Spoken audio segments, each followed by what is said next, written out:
जेव्हा रुक्मिणी मातेनं संत तुकारामांच्या घरामध्ये धान्य आणि किराणा भरला, तुम्हाला माहिती आहे का?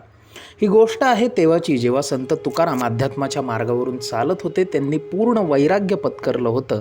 मात्र तो काळ दुष्काळाचा होता. संत तुकारामांचं घर हे खानदानी सावकारी करणार होतं. मात्र तुकाराम बुवांनी अध्यात्मासाठी वैराग्य पत्करलं होतं. त्यांच्याकडे जी गहाण खतं होती, ज्या जमिनी गहाण पडलेल्या होत्या, त्या सगळ्या त्यांनी लोकांमध्ये वाटल्या. इतकंच नाही तर दुष्काळात लोक मरू नयेत म्हणून आपल्याकडचे पैसे आणि घरात साठवलेलं खूप सारं धान्य देखील लोकांना दिलं. एवढंच काय, तर अनेक गरजू लोकांनी तुकाराम बुवांच्या घरातली भांडीसुद्धा नेली आणि नंतर त्यांच्याच कुटुंबावरती उपासमारीची वेळ यावी लागली.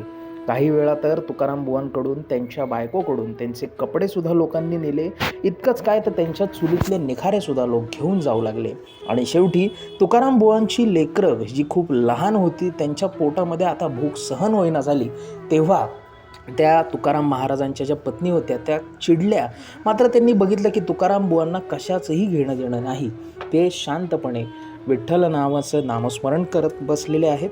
आणि त्यामुळे वैतागून त्यांनी एक दगड उचलला आणि त्या पांडुरंगाच्या मंदिराकडे जायला लागल्या. तेवढ्यात पांडुरंगाच्या मंदिराचं दार आपोआप बंद झालं आणि तिथे साक्षात रुक्मिणी माता प्रकट झाल्या. आणि त्यांनी विचारलं की बाई, तू का एवढी चिडली आहेस? तू का माझ्याकडे इतकी रागाने येतेस? तू का असं तळतळतीयेस, शिव्या शाप देतेस? त्यावेळी त्यांनी सांगितलं की बाई, तुझ्या नादाला, तुझ्या पांडुरंगाच्या नादाला माझा नवरा लागलाय.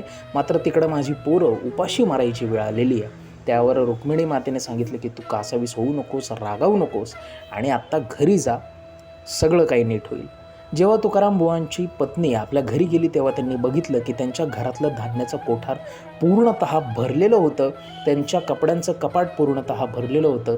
त्यांच्या चुलीवर स्वयंपाक तयार होता.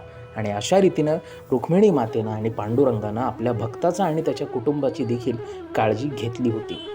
तुम्हाला ही माहिती कशी वाटली आम्हाला आवर्जून सांगा. आणि अशीच माहिती नियमित मिळवण्यासाठी लाईक, शेअर आणि सबस्क्राईब करायला विसरू नका आपल्या चॅनलला.